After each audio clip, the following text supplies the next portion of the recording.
I call the September 8th meeting of the Paducah Planning and Zoning Commission to order and ask that you stand with us as we say the Pledge of Allegiance.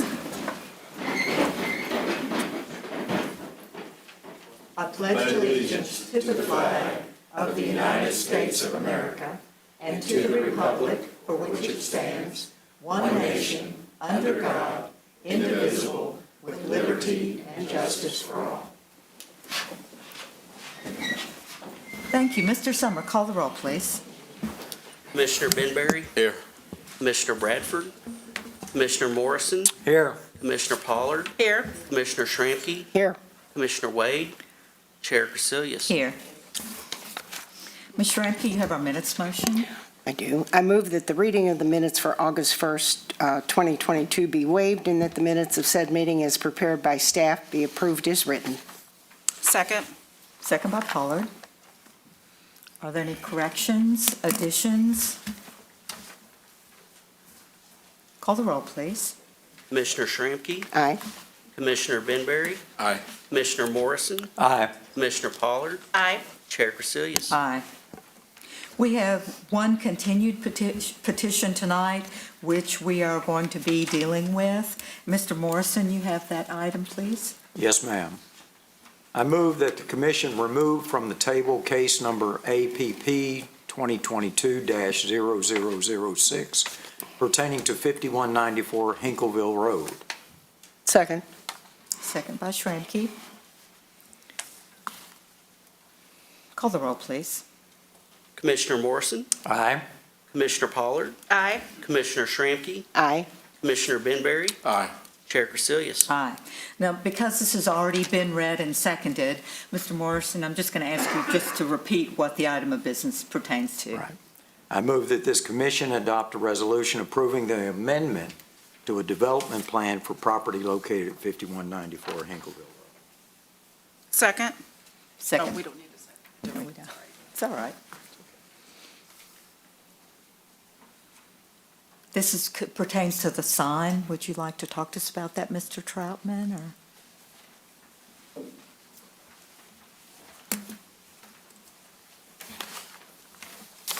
I had requests for 2 additional drawings, I sent everybody. You did?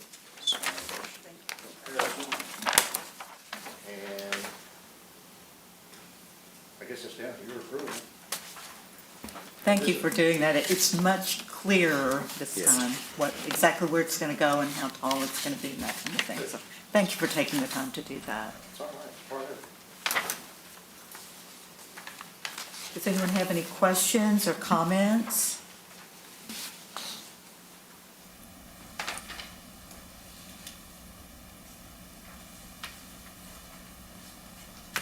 Call the roll, please. Commissioner Pollard. Aye. Commissioner Shramke. Aye. Commissioner Benberry. Aye. Commissioner Morrison. Aye. Chair Casilius. Aye. And now we move on to our new petitions. We have the final item of business in our list of petitions, I believe is the item of business that most everyone is here to discuss. So if, I'm asking the commissioners, does anyone have a problem with amending our list on the agenda and moving that item of business up to first? Would that be a problem for anyone? Anyone here have a problem with that? We don't need a motion to do that, do we? I don't think so. Okay. Then, Ms. Clarify Pollard, which would you one. read that? Sorry? Clarify which one we're talking about. I think. We are talking about the item of business, which is 322 North 3rd Street, the cryogenic processors item of business. Ms. Pollard, would you read that for us, please? I move that this commission deny the petition for a light industrial use for property located at 322 North 3rd Street. I further move this commission adopt the following finds of fact in support of said denial. 1, the City of Paducah Comprehensive Plan shows this parcel to be a commercial use and not industrial in the future. 2, approval of a light industrial use would not comply with the City of Paducah Comprehensive Plan and would move this parcel away from a commercial use as envisioned in the comprehensive plan.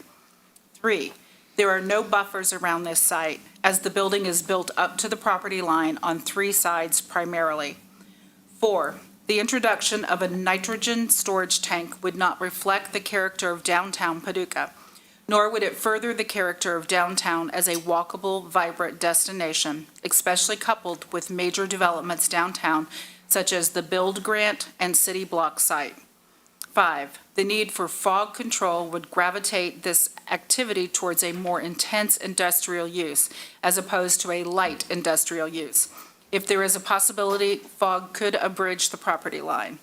6, the need for a noise control plan would gravitate this activity toward a more industrial use as opposed to a light industrial use. If there is a possibility, noise could abridge the property line.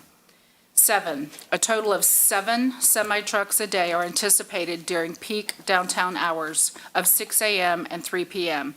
The semi-trucks would have to pull past the loading docks and back into the site, thereby temporarily blocking traffic on a major artery.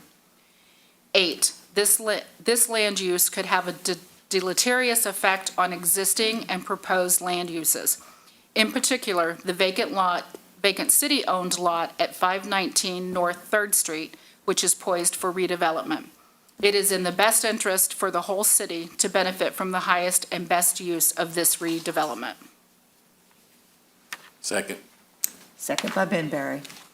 Now, this is a public hearing, and so we're going to allow everybody, if you want to speak, please come up to the podium, give us your name, and where you're from, if you're representing a group or representing a particular business. And then we would like to limit it to about 2 minutes for each person to speak. We will let the group that is speaking in support to come up and speak for a little bit longer than that if they would like, so that they can make their presentation. Also, I would encourage you, if you don't have something new to add to what's already been said, then please don't come up and speak. If you're just going to come up and say, I speak in support or I speak against, it's not really necessary. We're really looking for new information for every person who comes up to speak, so please try to be aware of that.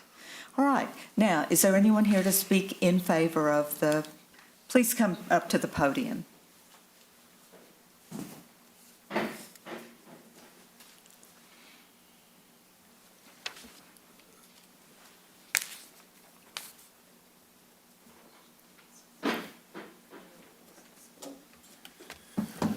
Thank you, everyone. My name is Bruce Wilcox. I'm the president of Greater Paducah Economic Development here in Paducah, and commonly known as GPED.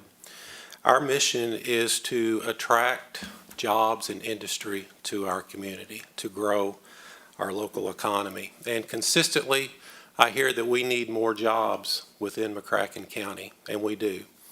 However, when you look at our unemployment rate, it consistently runs around 4 to 4.5%. So compared to the national average, our unemployment rate's pretty good. The issue that we have locally is that our location quotient is disproportionate. When you look at the city of Paducah, we have a higher concentration of retail, food, and service-related jobs in our community than other comparable communities of our city. Those jobs typically bring a lower rate of pay with them. I think if you were to look on our website, I believe they carry about an average rate of pay of about $23,000 a year, which is certainly not a livable wage. So we have the opportunity today to put a company in this facility that would help offset and address that issue that we have with the building as it is. So I'm here today to speak in favor of Cryogenic Processors being able to establish its business operations there. Consistently, we see across the country that 60 to 80% of all economic growth comes from within existing business and existing industry. Our challenge here in the city of Paducah is we don't have a lot of industry from which to grow. So this business is kind of the best of both. When J&J Foods bought Dippin' Dots, they did not assume the cryogenic processing of the business. The Fishers maintained ownership of that. So we have the opportunity to not only grow an existing business, that was in process, but also establish new and additional jobs above and beyond that. The facility is Zone B3, which allows for light industrial operations as approved by the Planning Commission according to the degree of objectionable smoke, noise, odor, glare, vibration, and heavy freight traffic. Historically, we all are aware the facility was utilized as a drug distribution facility by Amerisource Bergen. As late as 3 or 4 years ago, the city partnered with Gincana to establish a hemp distribution and processing operation within the facility, which was going to generate a substantial amount of traffic. And I've been told hemp generates a substantial odorous emission from it as well. Also, during that time, the city was in the process of applying for the $10 million build grant. So we knew at that time that the build grant was already in being applied for, and that was really nothing new that was brought to the forefront at that point. Not long thereafter, the city block project came into play. We all know what happened with Gincana. They went belly up, and all you've got to do is drive through Mayfield and see there on your right the remnants of what's left there. So the building was vacant for some time, and then FBG Capital came in a year ago and purchased the facility to put a data mining center in there, a Bitcoin mining facility. And if any of you ever seen a Bitcoin mining facility, they generate a fair amount of noise. Typically, they will generate 70 to 75 decibels of noise 24 hours a day, 7 days a week. So we as a community, we were going to allow FBG Capital to establish a crypto bit mining facility in that operation. Cryogenics, they will establish their operation with no objectionable smoke, minimal noise, certainly less than what FBG Capital would have generated with the hemp processing traffic, and there'll be no odorous glare, no odorous issues, glare, vibration issues, and finally less than 1 truck per hour during the day. That's 7 trucks a day. That's less than 1 truck per day. So we don't believe it would impede traffic flow going in that direction. It's a one-way traffic, 2 lanes going one way, so we don't see an impediment from that as well. Furthermore, we partner with Murray State University, and we have M-Plan analysis completed. And M-Plan is the Cadillac software for economic modeling across the country.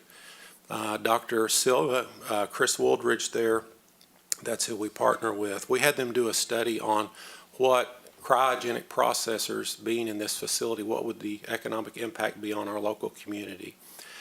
When they get fully up to scale, within 3 to 4 years, they would have 40 jobs that they would bring to our community. Those 40 jobs would create an additional 55 indirect and induced jobs from their suppliers, local businesses, restaurants, and the like. They are the type of jobs that we need to support the restaurants and the retail and the attractions that we have downtown. And more importantly than anything, those 40 jobs and the 55 indirect and induced jobs are anticipated to have a recurring $7.1 million annual economic impact on our local community. It's not a $7.1 million one-time benefit, it's a $7.1 million recurring benefit. So as we see it, it certainly fits within the zoning as it is. Certainly when you look at prior use that was going to be allowed just as early as a year ago, 3 to 4 years ago, and going even back beyond that. So Kevin McLean with Cryogenics here today, and he's here to answer questions and make further statements. So thank you for your time, and thank you for your consideration. Thank you. Wait, are there any questions, anything you'd like to ask? I do have one. I do have a question. You said there will be 7 trucks a day. I assume that means upon startup there'd be 7 trucks a day, but then you said there would be 40 employees within a few years. Would that then increase the amount of trucks that will be on that thoroughfare? Kevin will speak to that. There's a parking lot across the street where the 40 employees would park. But the more production with 40 employees indicates to me there'd be more trucks than 7 then during the day. Is that correct? I'm sorry, sir. Would you mind coming up here?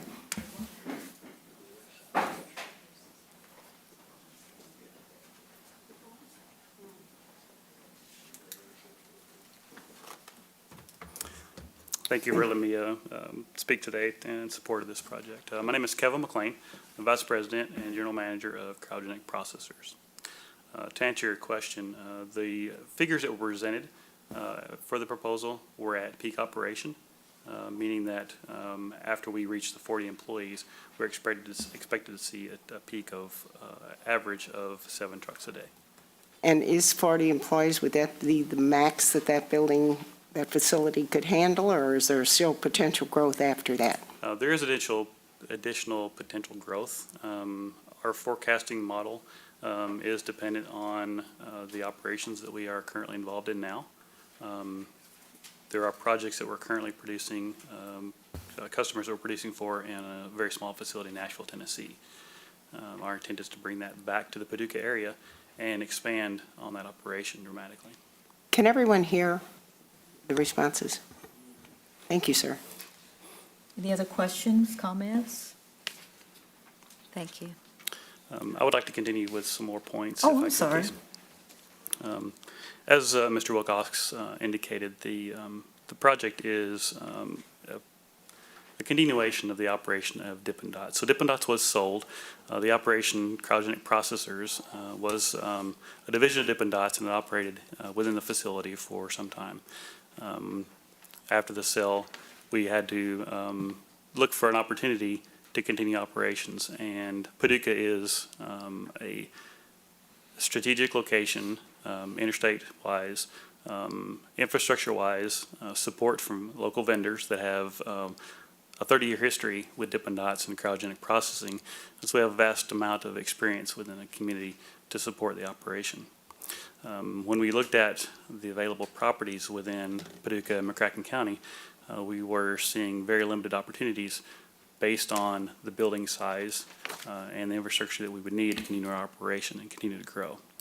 That led us to the 3rd Street building.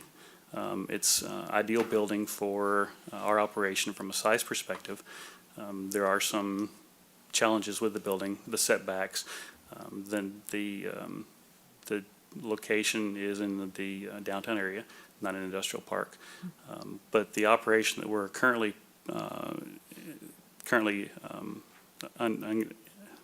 the operation that we currently have running in Nashville is directly off the interstate I-24 as you enter downtown Nashville. I can see Topgolf from that facility. We operate in a light industrial area there with no issues from our neighbors with noise, with fog, with odor, no complaints whatsoever from that facility, and we're literally on I-24. There's a drainage ditch and then the interstate. So the concerns are heard, but we have plans to address all the concerns and ensure that we do not have negative impact to the city. Part of the initiative is to reduce the amount of fog that's produced at the facility, and if you've driven by Dippin' Dots, you do notice the fog that is produced at that facility. We have designed and engineered a thermal recovering system to recover the supercooled air and use it as a source of cooling for our freezer. That tempering of the air eliminates the fog. We're running in Nashville with very limited amount of fog in that facility. This facility would implement the additional engineering to maintain the air temperature to reduce fog or eliminate fog altogether. It's actually a green initiative to recover that temperature, so it's a benefit to us from an energy savings perspective. The appearance of the nitrogen tank, in the proposal there were 2 alternatives for the nitrogen tank itself. The vertical tank, which is a bit tall, it would protrude above the roof line. There also is a now preferred configuration of the nitrogen tank, which would be a horizontal tank. The horizontal tank would be the same length, would lay down in that similar area for the loading dock area, which was, I think, the trash compacting area or the open top dumpster for the facility before. And we have plans and have renderings of a architectural screened wall to block that tank altogether.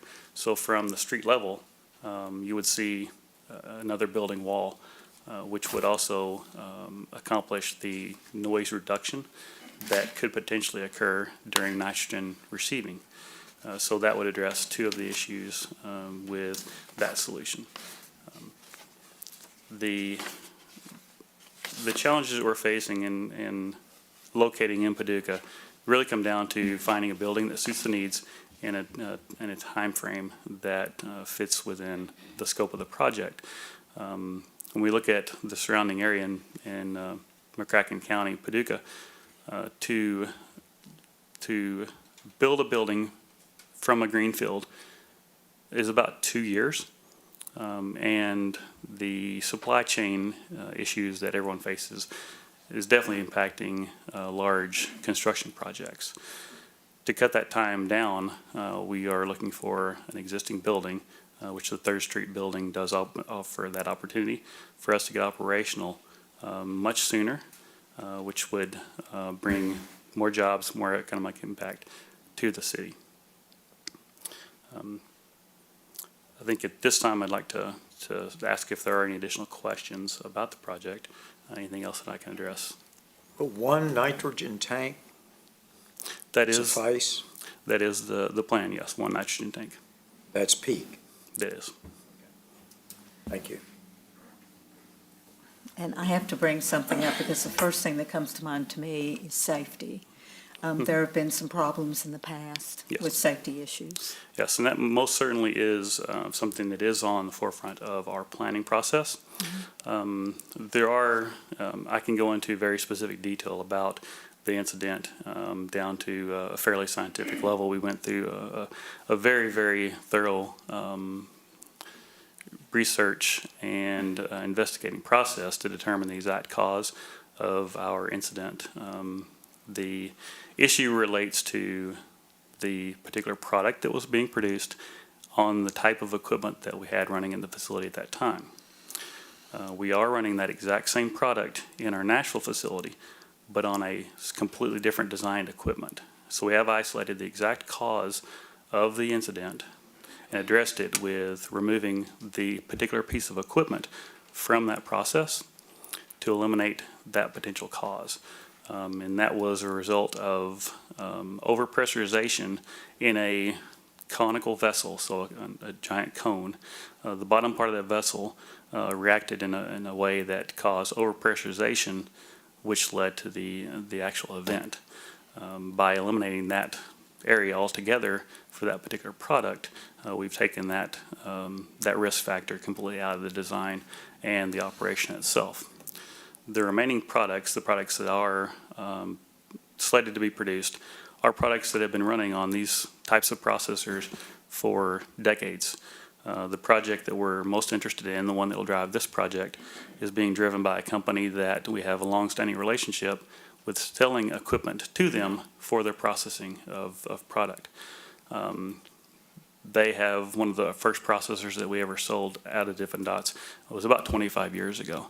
So they have a similar history to Dippin' Dots from a safety perspective with ice cream. The product that we're running that caused the issue was not ice cream. It was not this particular product that we're looking at bringing back to Paducah and running in this facility. I've been in manufacturing for just over 25 years, and the last thing that I want to do is walk into another facility, as I saw on Industrial Drive that afternoon. That is the last thing that I want to do, because I work with these people every day. The group that I have in Nashville, I'm very close to. Even though I'm here in Paducah, I make trips to Nashville. I'm very close to those guys, and I take their safety very seriously. So from a workforce perspective, their safety is my focus.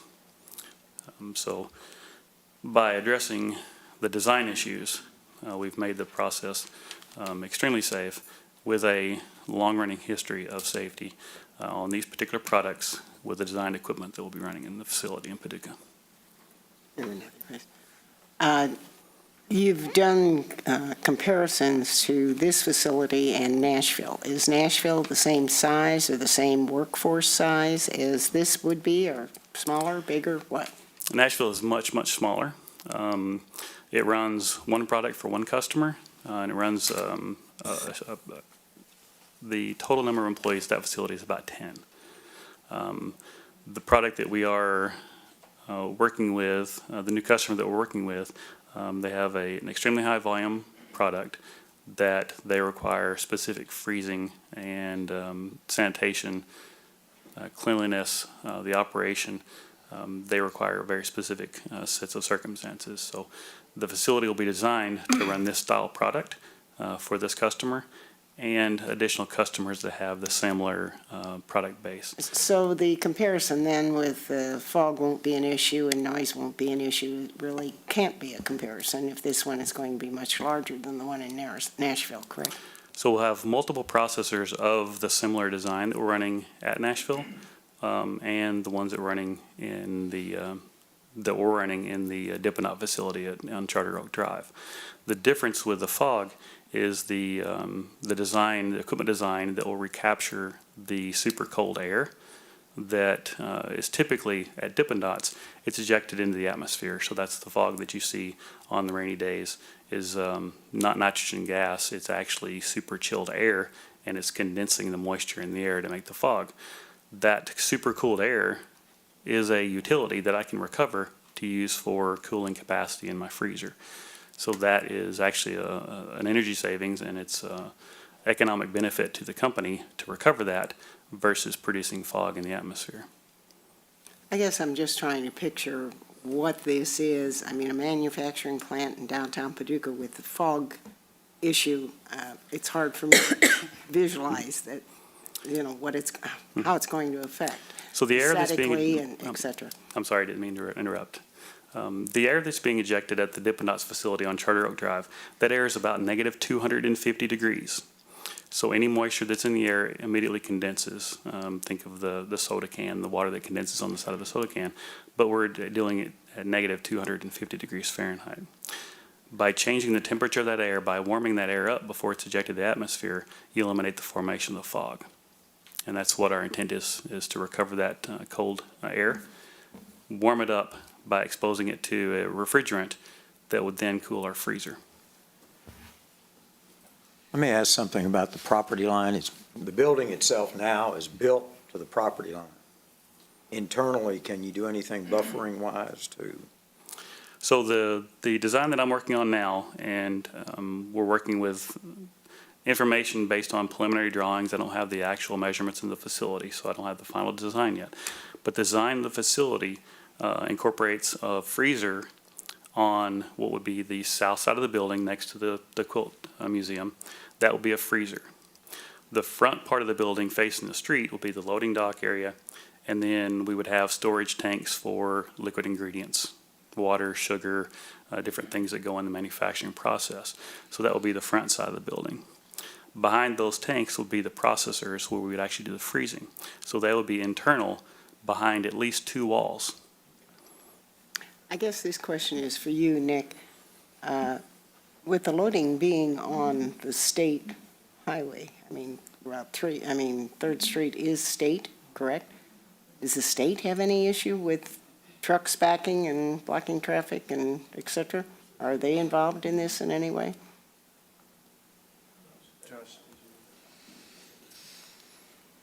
They could have some involvement in that. Typically, whenever a new development happens in reference to curb cuts or new alignments, things like that, they typically would have to get approval from the state. So I would imagine that there would be some kind of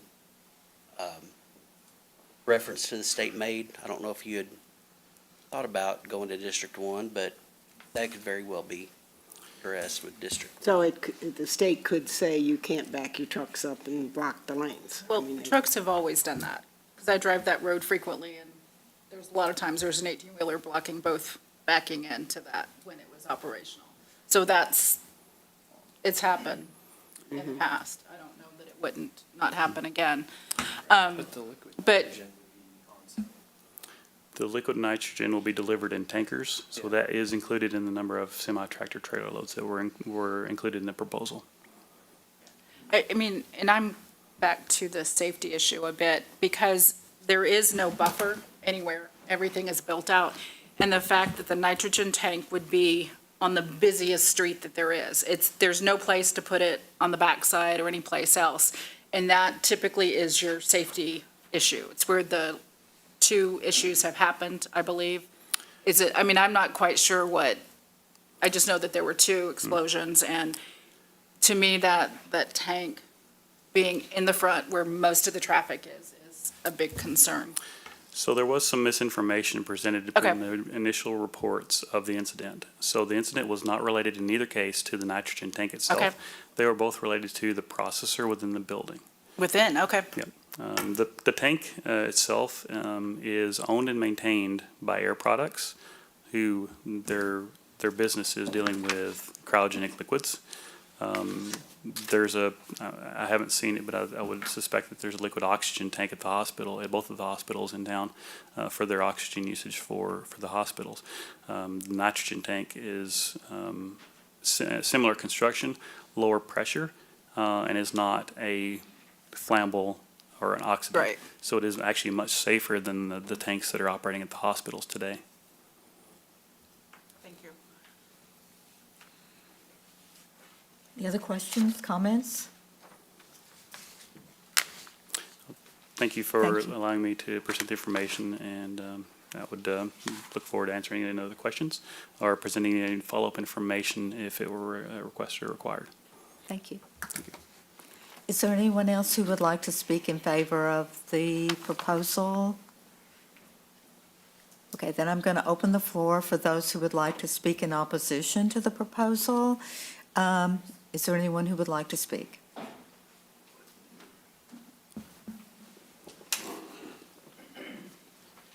Good evening. My name is David Curtis. My wife and I operate Walker Hall, located on Madison Street. I'm also here representing the Elks Lodge 217, which owns property on the west side of the property that we're discussing. We have a lot of concerns. Ms. Pollard summarized most of them.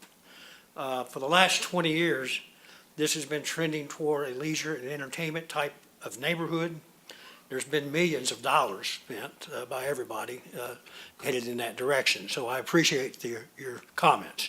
As far as anything new to add to it, we have a lot of people from Lower Town and adjacent property owners here tonight that find this to be not in our best interest, nor the city's best interest. And really, it comes down to the taxpayers' best interest. We're spending $11 million worth of taxpayers' money across 50 foot from this thing. And we've spent millions of dollars just down the street in anticipation development. And we're getting ready to spend millions more on the Jefferson Street parking lot, the proposed city block project. And I appreciate your concern, you can't find a building, but that really, this needs to go into industrial park. It doesn't need to be downtown where people walk and entertain and walk their dogs and the farmer's market is and that type of thing. So thank you very much for your summation. Is there anyone else who'd like to speak? Please come forward.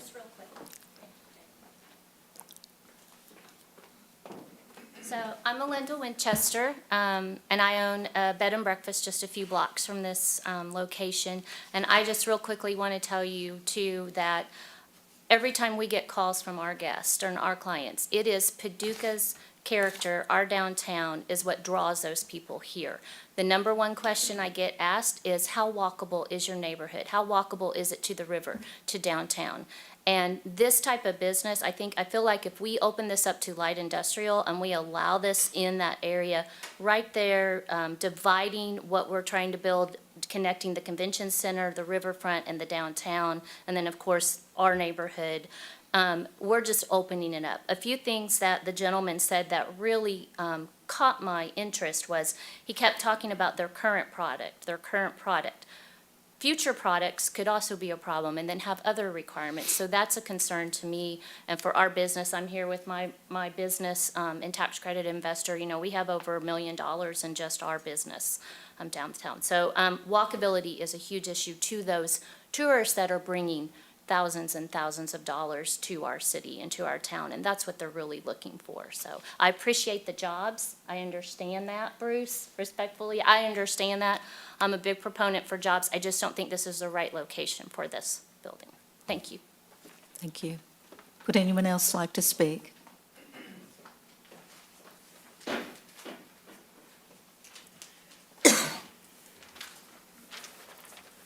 Thank you for giving us the opportunity to speak. My name's Troy Cunningham. I own and operate Troy's Auto Service at corner 4th and Jefferson. I've been working on cars in the downtown area since 1980. So I've been in business for myself for 30 years where I'm at now. Some of the concerns you've already kind of addressed. In the beginning, when Dippin' Dots come to Paducah, they started down here on 3rd Street, right beside Jimmy Denton's garage. I currently worked there at that time, and the fog would literally fill the building. So the building next door, they said they contain it. I'm sure things have changed since then. But, they had the nitrogen tanks there, and like I said, when they would fill them, use them, it would cover the whole block. Then also, there, that corner of 3rd and Jefferson, we probably average 2 to 3 wrecks a month already. So now then you're gonna back semis in, now we're gonna have more wrecks. Back when Amerisource was there, you'd have to wait, and some truck drivers are better than others. They can whip them right in there. Some of them, they're against the fence, they're over against the curb, the wheels are stuck, you're waiting, traffic's backed up. It's not a good situation going on for that. My question is that worth 40 jobs to what it's gonna bring to the city versus what we already have and head in the direction we're having? I just can't see that it would be beneficial for downtown to have liquid nitrogen. I'm not a chemist, so I don't know much about liquid nitrogen. I haven't seen anything good about it, unless you want to freeze something quick. But other than that, I can't see that it's going to be beneficial for the city to have, again, liquid nitrogen out there on the 2 lanes, and then blocking what we've already got. And like I said, what we've had effect with the liquid nitrogen, like I said, when they first come to Paducah, that's where they were at. And of course, they kept telling us they're going to do this, going to do that. It never got any better. Then obviously they moved from there out to Charter Oak Drive, which, they have been some explosions evidently of some kind out there. Do we want that downtown? What would be the damage downtown versus out of Charter Oak Drive where there's not heavy populated as is now? But thank you for giving me the opportunity to say. Thank you. Is there anyone else that would like to speak?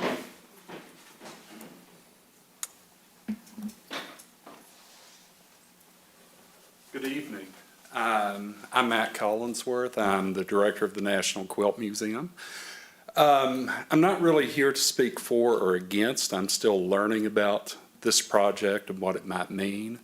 But I would just like to reiterate the things a lot of our neighbors have said, that whatever choice we eventually make for that property needs to be very friendly to our visitors. We have a lot of foot traffic coming from lodging areas, coming from Holiday Inn, coming from your place.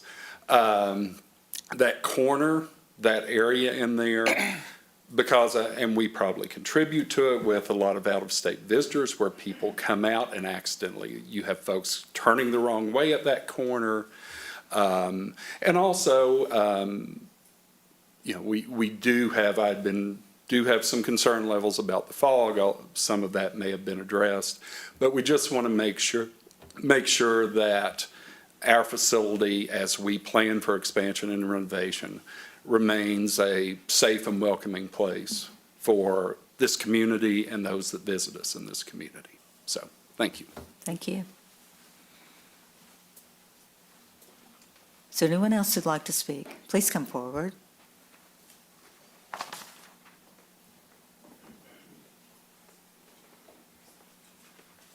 I'm Derwin Ursery, and I live on 5th Street. I would like to speak to the quality of life and the objective of the growth of the downtown. So coming up the stairs, there's a big sign with people on it. So the direction of the future of any downtown, any town center, is people-oriented. And I think that, I'm concerned that'll be overlooked. So the future of growth is very important, but that site is a key site for growth First of all, it's midway between the convention center and the downtown. There's a lot of foot traffic. Hopefully with a hotel and more hotels, that traffic will increase. It's about 100 feet from the corner of Second, which is a beautiful street that a lot of money was spent to develop. It's about 100 feet to the future Riverfront Park. So there will be bikers, hopefully there'll be walkers, there'll be other facilities going on there. I don't want to overlook the long-term potential growth for the downtown and therefore Paducah. And in spite of the few jobs they're talking about, we're talking a lot of jobs and a lot of industries. The third thing, final thing I'd like to say is that site is ripe for numerous types of development. We need residential growth downtown, a small building. We need commerce. We need retail that could serve the parks, serve all of those people going up and down there. That's a wonderful site for that. And to park all the employees across the street in 3 chain-link parking lots doesn't add any benefit to Paducah or the users of downtown Paducah. So that is taken off the table. So basically, I'm against it because I want to see the quality, the growth that can occur in downtown Paducah be thought about seriously. Thank you very much. Thank you.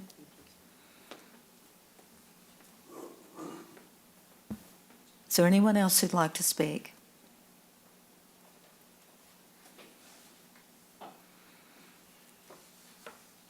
Does anyone have any questions or comments?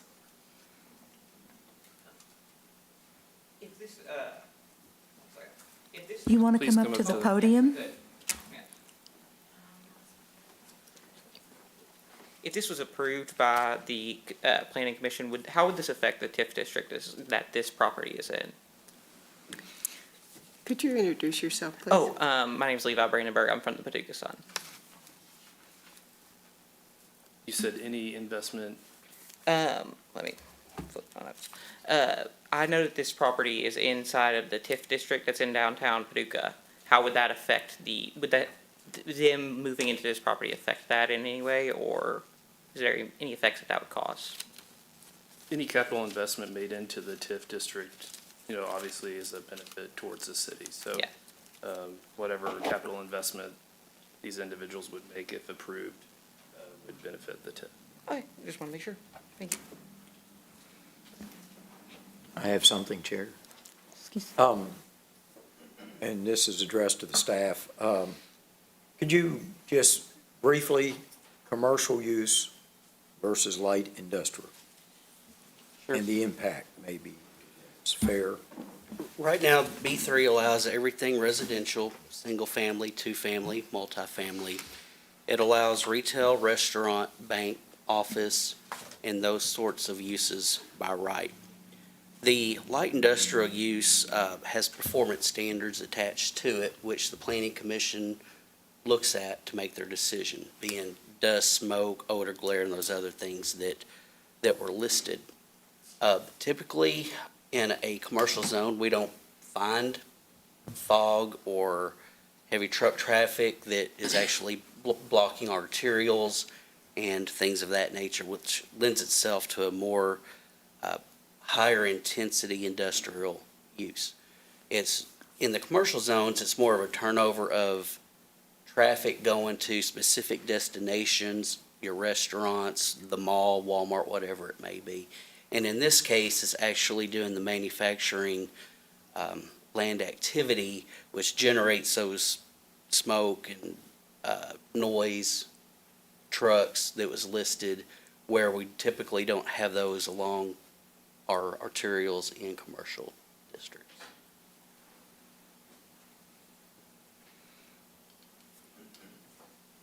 Are there any other comments that anyone would like to make tonight?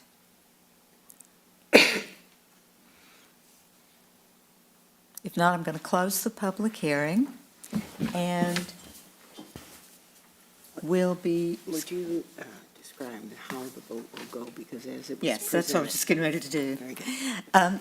If you vote in favor, if you vote aye, you are voting to deny. If you vote no, you're voting, well, not really to approve, but you're not voting to deny. We would have to have probably another motion if we agree to approve. So, call the roll, please. Commissioner Pollard, Aye. Commissioner Shramky, Aye. Commissioner Benberry. Aye. Commissioner Morrison, Nay. Chair Crecilius. Aye. And I would say, I would reiterate what Melissa Winchester said. We are not opposed to creating jobs in Paducah, but maybe another location would be better than downtown because of what we're trying to do with downtown, as several people mentioned tonight. So we wish you good luck with finding a location. Thank you. Yes, call the roll. Believe- Did we do it already? We already did the call the Sorry. roll. See, we're done. Did you forget? I did.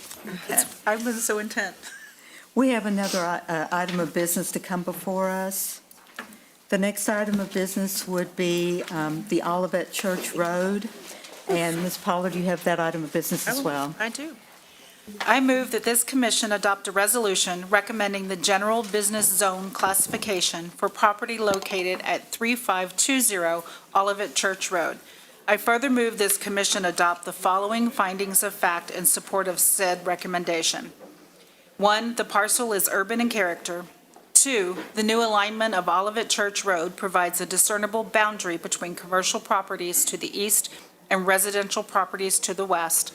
3, the B3 zone would provide apartments or office buildings as principal uses. 4, since no other city zoning designation touches his property, an initial zone of B3 would not create a spot zone. 5, general business zone borders this property to the north. Therefore, this site would be a continuation of this zone. And 6, in 2019, the average annual daily traffic count just north of this site at Stanley Cemetery Road was 8,069 vehicles. Second. Second by Shramky and Morrison. Madam Chair.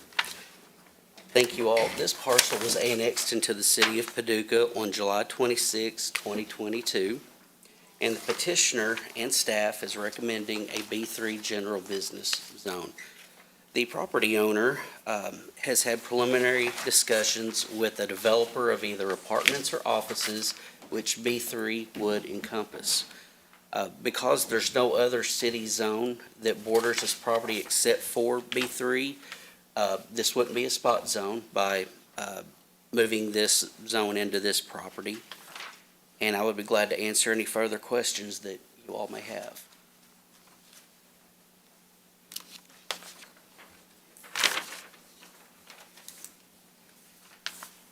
Is there anyone here to speak concerning the property?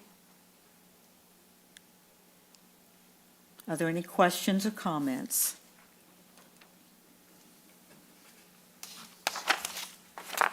Call the roll, please. Commissioner Pollard, Aye.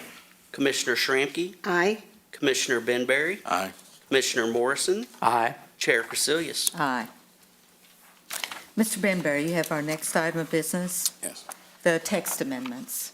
I move that this commission adopt a resolution recommending to the Board of Commissioners that case TXT 2022-003 pertaining to the text amendment of 126-32 zoning of annexed land, 126.76 sign regulations, 126.98 accessory dwelling unit, and 126.120 neighborhood services zone, 126.162 Planning Commission of the Planning Commission of the Paducah zoning ordinance be adopted. Second? Second by Pollard. Mr. Summer, would you like to step us through each of these, please? Thank you, Madam Chair. I'll go through each one of them one by one to see if there's any questions like we normally do.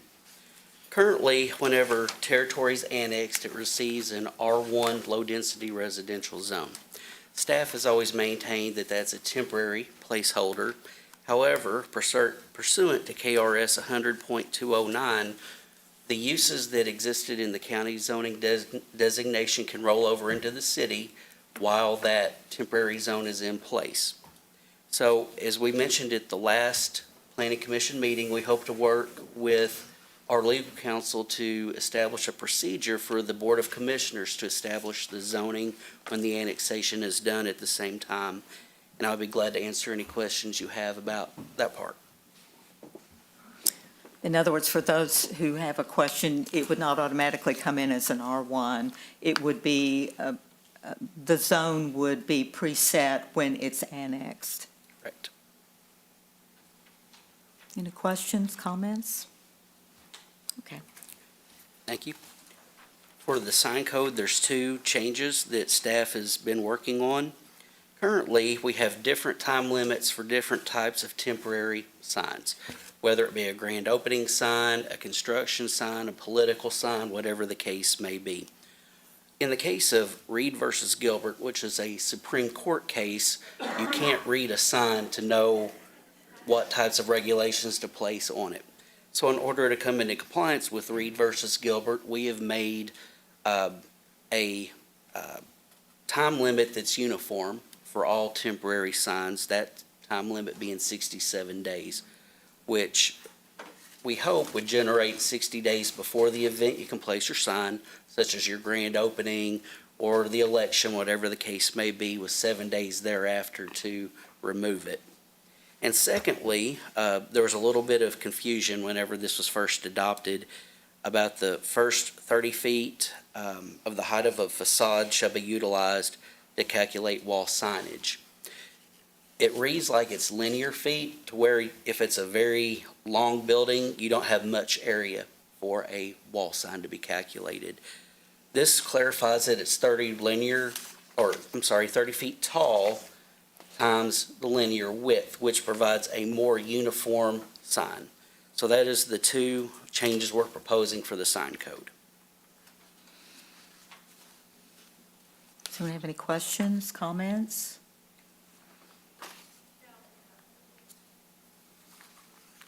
Move along. Thank you. Last September, when the accessory dwelling unit text was adopted, it was intended for an ADU to be in the rear yard of a primary structure. This is to clarify that accessory dwelling units shouldn't be attached to the primary structure, because it reads that there could be an upstairs one, or if it's contained within that structure. And that is by definition a two-family structure, whether it's a townhome or duplex. So in order to clarify that, we have introduced that language for it just to be in the rear yard. And separate from the And separate, correct. questions, comments? Thank you. The neighborhood services zone is known as Fountain Avenue. And currently, they do not have a bed and breakfast designation as a conditional use. However, there are several uses in the R4 zone, which is the high-density residential zone, that are allowed as conditional uses in this zone, such as home occupations, places of worship, multifamily dwellings, and things such as that. And it also allows higher intensity uses like retail and restaurant. So it would make sense for the neighborhood services zone to have a bed and breakfast as a conditional use. And that conditional use would be overseen by the HARC, the Historic Architecture Review Commission. I'd be glad to answer any questions on that part. Questions, comments? Thank you all. And then we are proposing two major changes to the Planning Commission part of the zoning ordinance.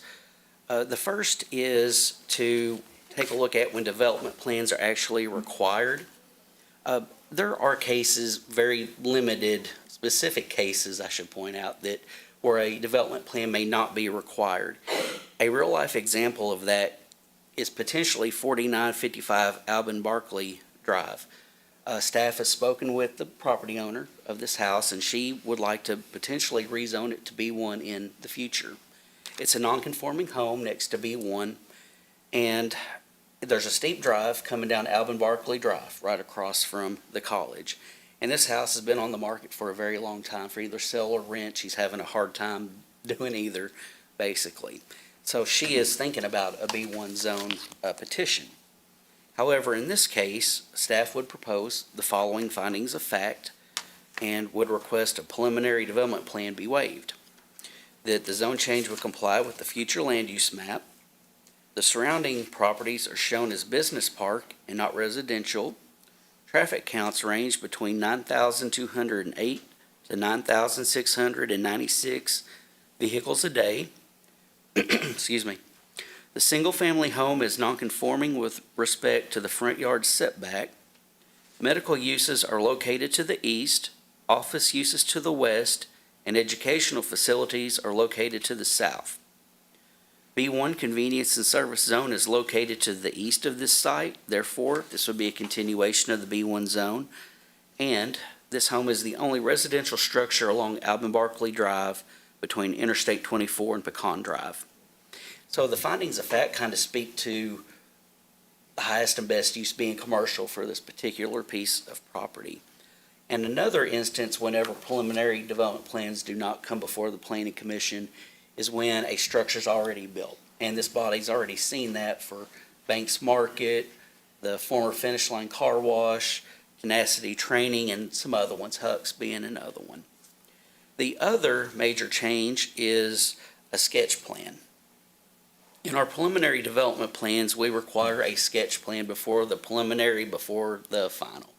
So in order to be more business friendly, we would like to utilize just the steps from preliminary to final.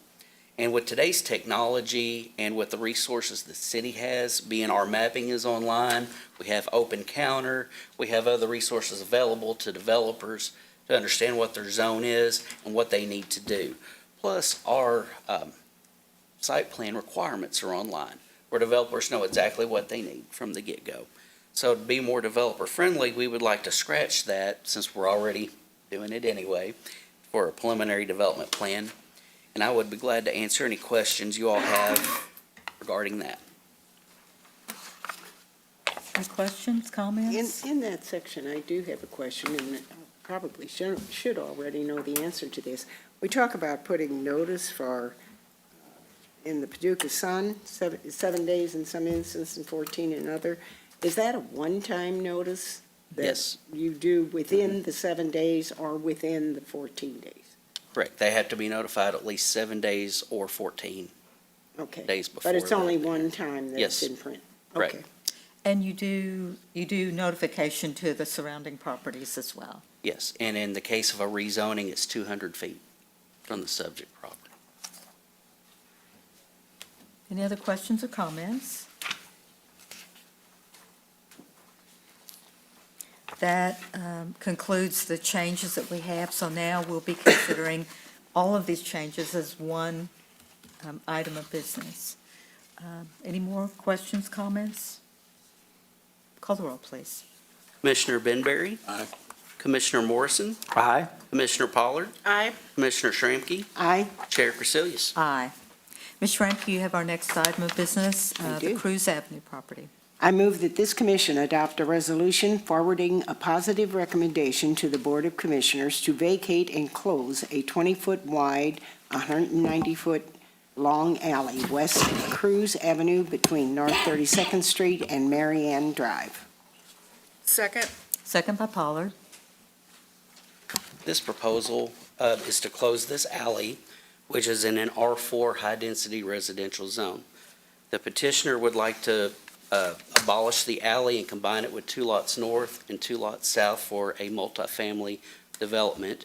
And the petitioner's professional representatives are here to answer any further questions you may have.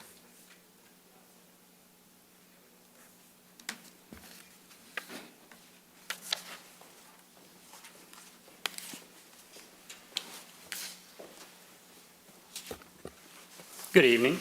Good evening. I am Brad Goff, project manager for Bacon Farmer Workman. We're working on this plat to close the alley, and like Josh said, 10 foot is being conveyed to the lot to the north, 10 foot to the lot to the south. They both have the same owner.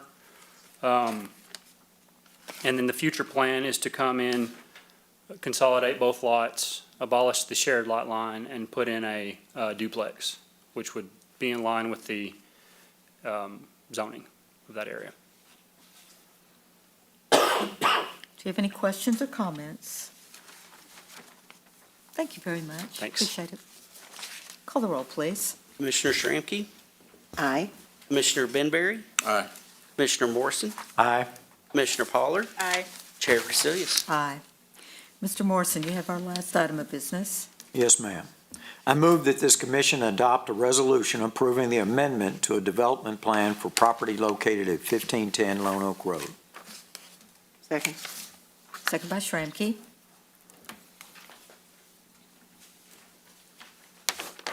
Thank you all. Just information together. Okay. This proposal is a preliminary development plan because this area is in an R1 low-density residential zone, but it's also a planned unit development. The proposal is for a 19,000 square foot medical building with proposed possible expansion. And the professional representatives are here to answer any further questions that you all may have.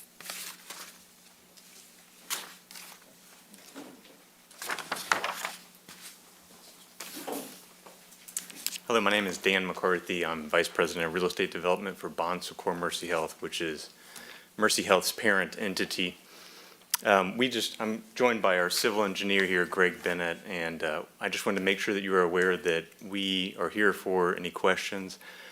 We also wanted to thank staff for such a great assistance in working through this process. Not to say that they weren't diligent, however, they certainly were incredibly supportive in helping us through the process and understanding exactly what we needed to do. I would say that we think that obviously an immediate proximity to our hospital is perfect for our operations, and this site is absolutely perfect for it. If you have any questions, we're here for you. I think it's only been a matter of time. I mean, the hospital has for a long time had this property and has cleared it and used it for, future development. My question has to do with the traffic flow, where it comes in off of, I believe, the current parking lot for the other medical facility, and then the one-way exit onto that road. Can you enlighten us about that? Sure. I think, a lot of people or most people are aware, there is a traffic consideration near the traffic light there. And in anticipation, not only with potentially this commission's concerns and staff's concerns, but it's our concerns as well to make sure that we try to mitigate that traffic. We operate in 20 million square feet. We're used to having impactful intersections near our campuses. And so we try to do what we can to facilitate that queue stacking. And in doing that, we also wanted to make sure that that curb cut, that exit-only curb cut, aligned with the curb cut across the drive aisle to make sure that there's that continuation of curb cuts that are aligned. And because we wanted them to be aligned, we were concerned that left turns in would end up stacking up and backing it up into that intersection. And so we typically like to have two areas of ingress egress in any parking lot, and we like to have that two-way. Obviously, we kind of don't want a dead-end location like this, and we would prefer to have two means of ingress. But in this particular situation, we think that would be too impactful to off-site traffic. I also have a question about the potential for adding more building. And am I looking at this correctly, that the detention pond is like northwest of this building? So are you looking at the potential for adding a building either to the east of this building or to the west of this building? We do. We do have, we don't have existing plans. Right. It's being understand. designed in such a way, and even the entrance lobby, when we get into the actual architecture, is designed in such a way that it can be a shared lobby and can expand. The site itself, we have it currently designed in this phase is low density. There's plenty of additional green area and that's benefit for a cancer center. That's important for people that are coming in multiple times for treatment. We typically have that type of green space. And so, to answer your question, we do have the building is anticipated to be designed such that an expansion looks like a pre-thought. We like I said, we operate a lot of hospitals. A lot of them have been added on to over the years, and they get confusing. I mean, we know that, but sometimes you just have to keep on adding on to them. And so what we're doing now, and that's part of my role, is to pre-think how we grow and how we expand, such that when you get to phase 3, 4, 5, not saying that this site can handle it, but other sites, that they look like they're anticipated to be designed in that way. That's what we want to do here. And so it is designed in such a way that we can build additionally, and of course, we would need to come back for that, but for the final plan. But it is designed for that expansion. You still didn't exactly answer my question. Are you, Sorry. would you go in both directions? Would you go in one direction? Would you go north? It's to the east. You're just really not, Would you like to it's see purely our- for my information. It's to the not- east. It is to the east. It is being considered during the design phase of what that expansion area would do. Sure. So that we could minimize anything in the Of future. course. So That's what I'm interested in Yeah. too, is that, that you all have thought about this and where it's going to go, and especially traffic, because already there's a lot of traffic on that road, which I know is actually a private road that the hospital owns, Yes. correct? And that was a lot of the reason for bringing in the egress and ingress to the rear, pulling that traffic away from that intersection and not making somebody come in and make that left turn Yes. into the facility there. So, Smart yeah. idea, very smart idea. What's the usage on the walk? The walkway, you mentioned that several times in some of this. I'm not completely sure of how much it's used, but I know it's been a topic of discussion during I'm the sure. design. We have to put it back, so. I can Okay. tell you, as someone who has driven that road many times, that I see people walking out there all the time, and it's Yes. usually hospital employees, It which is, is it great. is. So I'm Rick Goins, I'm the Chief Operating Officer for Mercy Health Lourdes Hospital. And so to answer that question, it is used quite a bit, mostly by employees on their breaks. During lunchtime, a lot of them will be kind of walking that circle. So the goal here, it'll be disrupted a little bit during building, would be to still preserve a route. Some of that might be adjacent to a parking lot, but still preserve that for our employees to get a little bit of fresh air and exercise, because as you guys all know, and Mr. Benberry can attest to, being in the hospital, sometimes without seeing a window for periods of time, it's good for your mental health to get outside. So we're gonna try to preserve that as much as we can. Is it crossing over any of these entrances or exits? Oh, no. To the walkway, Right. I think it will, but we're gonna, I believe we're gonna Yeah. reroute We'll the have some walkway. crosswalks, yes, and signage associated with it. Yeah, I see you do have a proposed That's what I was crosswalk saying. designated on the Yeah. plan. Two of them, actually.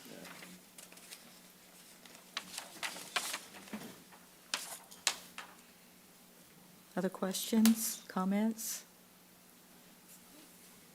Anything else? Thank you all for being here. Appreciate it. Would you call the roll, please? Commissioner Morrison, Aye. Commissioner Pollard, Aye. Commissioner Shramky, Aye. Commissioner Benberry. Aye. Chair Crecilius. Aye. If there is no other business to come before the commission tonight, we stand adjourned at 6:39, and our next meeting is October the 3rd. Thank you all very much for being here. And thank you for waiting through our long Yes. meeting.